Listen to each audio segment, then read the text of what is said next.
YouTube Ozic going the Go Downs is back with some more prospect rankings for the NFL draft. Got the running backs today. My top 10, plus we'll do tiers at the end. Did the same video for quarterbacks. We'll go through every position group. We'll have mock drafts along the way. We'll have content before, during, and after the NFL draft. So join us. Important links pinned in the comments. My number one running back is going to be Jonathon Brooks from Texas, and a little tricky actually because that ACL tear in just recently in November, unable to participate in the pre-draft, activities and events, and just the process in general.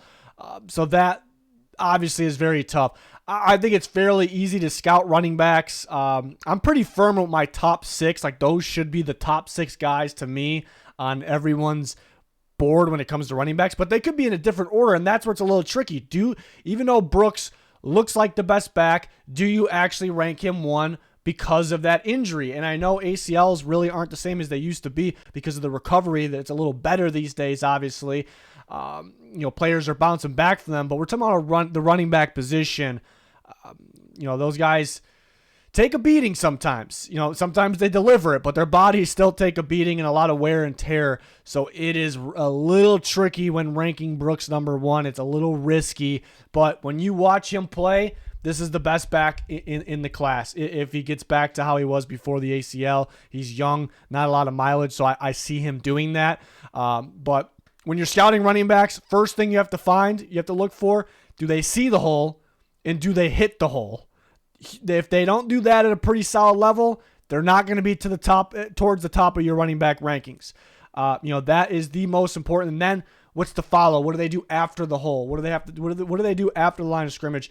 But Jonathon Brooks is the best in this class with seeing and hitting the hole at the pace that he does it very quickly. He reads it and he hits it, and he has some special moves after the fact as well. An incredible cutter, great footwork, has that home run ability, that explosive ability all over his tape. That's it. It's obviously in his game.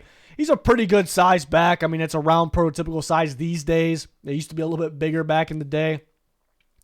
I love that he's young still, only 20, not a lot of mileage. So that's a big thing with running backs. Like there's a lot of really good ones, but man, they have so much wear and tear on them. They're not going to last long in the NFL. We see it all the time. He's just getting going, and Texas keeps pumping out those backs, and he's one that's just getting going. Bijan was a somewhat of a recent one, and he was better prospect, do it all. Brooks actually might be a little bit more of a home run guy, believe it or not. It's actually pretty close in that category. And Brooks is a solid pass catcher as well. I like him around the second round, but will that team take a chance on him? There's probably going to be some teams that pass on him, even though they value him as a second-round player because of that ACL. So obviously that's the big negative here. Not the most physical back, but I wouldn't really say he's lacking in that category. Definitely has enough physicality. There's just other players. Like if you're looking for strictly like a physical back, probably going to go with someone else. On to my number two running back, Jaylen Wright from Tennessee, who's another explosive back, home run hitting type back, has elite speed for the position, elite athleticism, very solid hands, so another good pass catcher here as well. I don't think he gets enough credit for how physical he is. I see him, break tackles, lower the shoulders, so he's just an electrifying type back, really fun to watch. I do think Brooks he's in contention for running back one. Brooks coming off that ACL makes it a little more interesting. I do feel a little safer with him. Brooks is a runner, but they're pretty damn close. It is a lot to like about Jaylen Wright, who is my number two back, and I also think could go in the second round, has a shot to be the first running back taken.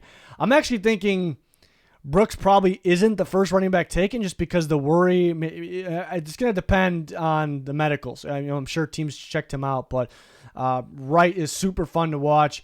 In 2022, he did have some fumbles, so kind of keep that in mind. Could he have fumble issues throughout his career in the NFL? Seems like lately that's been coachable for some guys with that issue. Where it almost felt like it never really used to be. If a guy had fumble issues, he always had fumble issues. But Tennessee's system, teams are, especially in the SEC defense, they got extra guys in coverage. They're playing so far off. They're playing so far back against Tennessee. They really spread the defense out where there was a lot of wide open boxes, really wide open lanes for him just to kind of use his speed and take off. So he fit it so well. it's going to be a transition for the NFL, but he does feel like, today's prototype type of back, and has a pretty good combination of athleticism, freak athleticism, and some power to him as well, and he can catch the ball. So I like Wright as my number 2 running back. Number 3, I'm going to go Marshon Lloyd, who I've been a fan of for a bit here. People starting to catch on now. It feels like with the USC running back, I think he's a top 75 player, so early third round or late second. I think he has an opportunity to be the first running back taken. Super explosive when he's got the ball in his hands. I'd say definitely Brooks and then Wright probably are hitting the hole or seeing and hitting the hole a tiny bit better. But Lloyd is just as good as them after the line of scrimmage. I think he's as upside as a pass catcher. I think it was the matter of just getting the ball more when he did. He looked pretty solid even downfield after the catch ability, but nasty cuts out of Lloyd, seen that. Just a very elusive back. I mean, another guy with a good combination of athleticism and power, and a low mileage guy too. I mean, South Carolina didn't use him a ton. He was supposed to be this big time back there. I think it was the matter of using him more. And USC, of course, Caleb Williams in that passing game, Lincoln Riley's offense, of course, they're going to pass the ball more. So I think, a lot of mileage still on him and a lot of upside. Definitely has fumble concerns. He put the ball on the floor a few times in one game against Utah. I saw that. But yeah, I had quite a few fumbles this year, so that's really his big thing. Like, if he didn't have those fumble concerns, we talk about him a lot earlier than where he's going to go. Did have some past injuries, not this year, but before this year. And I think there's a couple running backs with better vision than him, and vision is maybe that number one trait when it comes to running backs. But I just love his work, after making people miss, after contact, and just how explosive he is. I think he has a lot of upside as a pass catcher too. Number 4 is going to be Trey Benson from Florida State. A lot to like about Benson. I mean, he looks the part, that's for sure. 6 foot, 216, looks and plays bigger than that as well, or at least he looks bigger than that. But then he ran in the 4.3s. It's like, this looks like your ideal, and tests like your ideal running back, like freaky dude. I mean, just the power, speed, athleticism combo is pretty damn rare. It's pretty damn rare.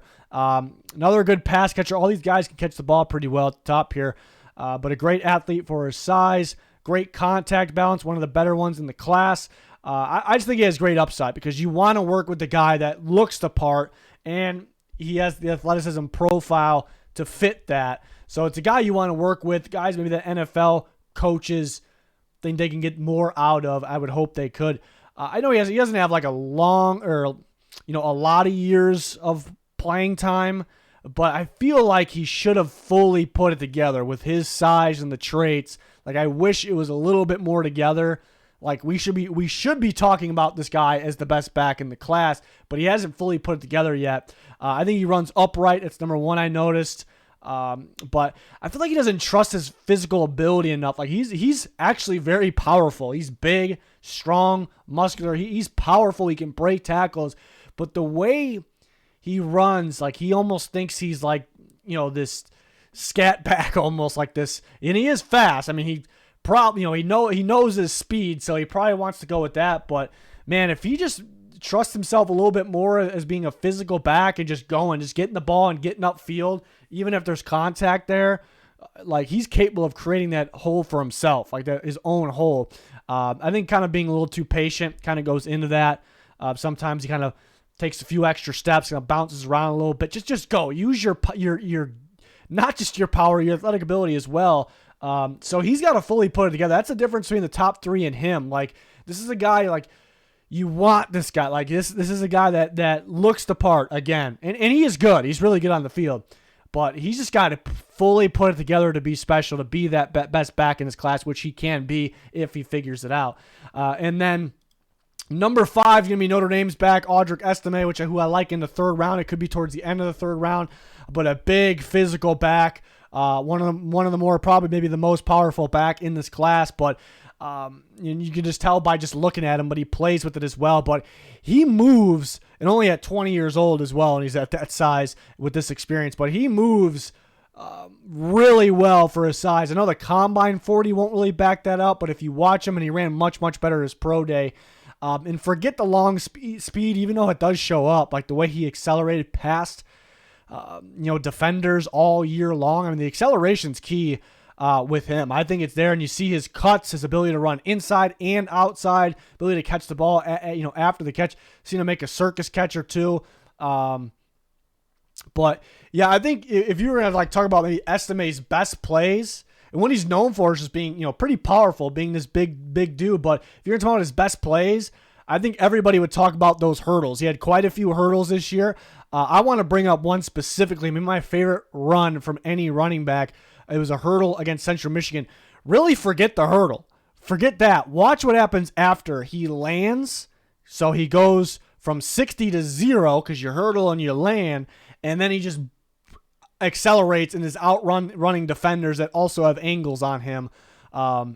That is something, like, for a guy that can hurdle like that and be that big and then accelerate after that, it's rare. Like, you do not see it.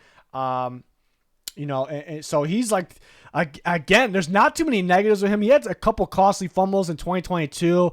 The ball security was great this year, though. Again, not the speediest guy in the world, but he plays much faster any times you watch it. I don't see a lot of negatives with Audric Estime. This is a big guy that can break tackles. He can lower his shoulder, run you over. He's solid running inside, outside. He moves and cuts very well for a big guy. Did I say he catches the ball? So it's like almost like you don't want to overthink this one. Like, this guy is a pretty good shot to be solid.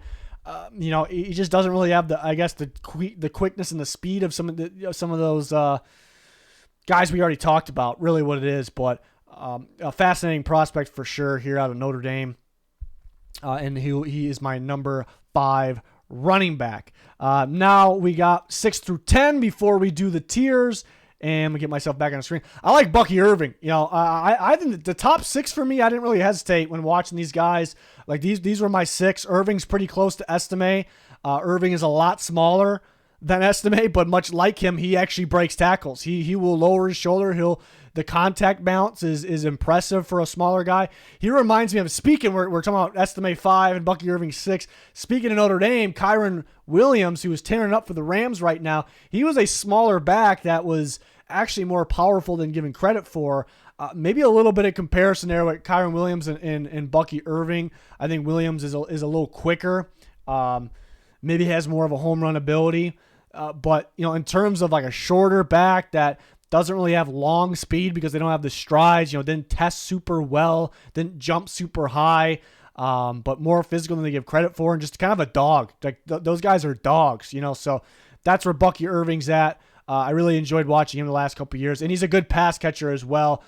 He's right there at Estime. These guys could be late third round, early fourth round picks. Could be really good picks down there. How about Tyrone Tracy? No, not enough people talking about him. I'm going to have him ranked ahead of some of these other big name guys. This guy, he's been in college for a little bit there. Obviously, that's kind of a knock. He was actually a receiver at Iowa. Got a little bit of reps there. Never really figured it out. Goes to Purdue. They end up turning him into a running back. He puts on some good size. You look at the guy, muscular build, running back build, pro-type running back size. You're looking at him, the same thing, kind of like Trey Benson looking, type running back, which is good. But he looked like a natural for only playing the position for full time this year, and he has that receiver background. The guy can catch the ball. There was games where Purdue kind of had to turn to the pass, which if they would have kind of grinded out running the football, or if they would have stayed close, I think he would have went for a lot more production, a lot more yards. But he's impressive, like Antonio Gibson, maybe without the fumble issues. So I like Tracy a lot. Braelon Allen, another Audric Estime, I suppose. He's definitely taller than him, definitely going to weigh a little bit more, but a physical back, and his movement is pretty impressive for a big physical back, because usually those guys don't really get drafted at all these days, but if they bring a little something extra, and these guys do, I like to compare him to Estime because he's, kind of a bigger, wider, bigger built physical back. Estime definitely sees the hole, hits the hole better. He's definitely better with his cuts, hitting those home runs, but that'd be the difference. But Braelon Allen is also very, very young, the youngest of the running backs, actually, if we're getting technical. So a lot of upside. It's a guy you really want to work with. Blake Corum's at 9, obviously a huge name, and there's a lot of good backs. All these guys are good backs. There's guys we're not really talking about in this list that are good backs, but Corum was big time for Michigan. Big part of that offense, that running game. A lot of big plays for him. Has a lot of mileage on him. I worry about the wear and tear kind of popping up early. He's a little undersized. So he either has to have like a lot of power, or I think Irving has a lot more power than Corum, or more speed. What I love, I'm usually a sucker for vision, and that's what Blake Corum has. He's really quick at seeing and hitting the hole. I love that, but I kind of worry about the mileage a little bit, and I worry about breaking tackles at the next level. When watching back the tape, I was actually surprised, where I was at with him on a physicality level. He definitely would break, arm tackles, diving at the ankles, things like that. I just kind of viewed him as more of like, you don't really see him like really breaking like NFL type tackles. So I kind of worry about him at the next stage doing that. But because he sees and hits the hole so well, that already gives him some yards. So I'm right there. Allen and Corum and Davis, they're all right in the same boat. I think Allen has a lot of upside, where Corum, I worry about the mileage, but he is a really good back. And I think, year one, he'd probably be a bigger impact than a lot of guys ranked ahead of him. It's just how long is it going to last. Then Ray Davis at 10, I think is a pretty safe pick down in the as early as round 4, but probably round 5. From Kentucky, which they had Malcolm Rodriguez last year, and he was very solid. He getting playing time for Washington, for the Commanders in the NFL. So taking over, looking pretty good. Again, kind of a safer pick because you kind of know what you're going to get from him. He's a pretty complete back. He just doesn't really do anything at a super high level. Just looking for a little bit more flashy ability. He does have some home runs.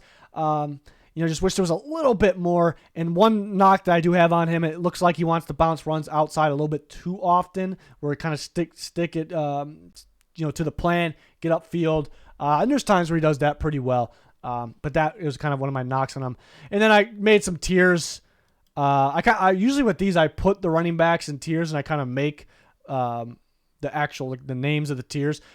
Can be the first running back selected. So candidates to be the first running back selected: Jonathan Brooks, Jaylen Wright, Marshon Lloyd, Trey Benson. I think any of those guys could be the first off the board. I have Brooks as running back 1. I think most teams will view his talent level as running back 1, but teams might just go with somebody else because he's coming off that ACL injury. So, and Benson looks the part, can be the part. Wright, you love his athletic ability. I think Lloyd's kind of a safer pick. He does have the fumble issues as well.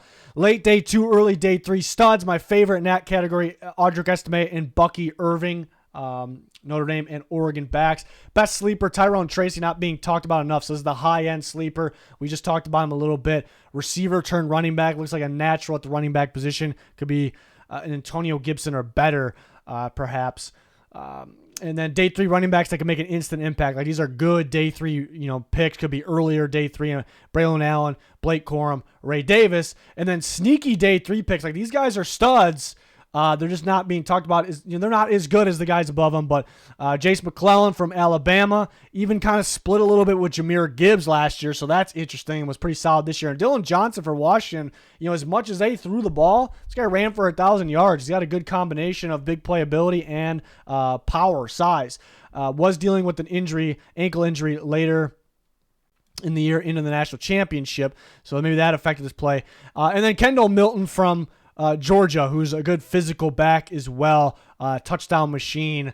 No one really giving him love right now. That's another one that I do like down here. So these are guys that they're sneaky because like they're kind of proven. They played at big schools and they're good, and like they could be good right away, really, even if they're they're taken after these guys. So it looks like a pretty good class. I mean, I'd say Jonathan Brooks honestly could be a first round talent, if there wasn't a worry about that, or close. Maybe he's, if he was a little more physical and he didn't have that ACL, we could be talking first round. He'd probably be a lock at going early second if he didn't have that ACL. So, and Wright's a lot of fun. A lot of these guys are a lot of fun. So, and then the intriguing prospect probably is Tyrone Tracy from Purdue. Talk about, yeah, again, former receiver, so has that background. Love that. So, there you have it on my takes for the running backs. We did the quarterbacks, and now right here in the running back, we did the running backs. We're going to do all the position groups. We have a lot of extra content on Twitter, Patreon. Check out our sponsors, GLE Shop, Liquid IV, code GOAT for a percentage off. That is going to do it for this one. Thanks for watching. Goodbye.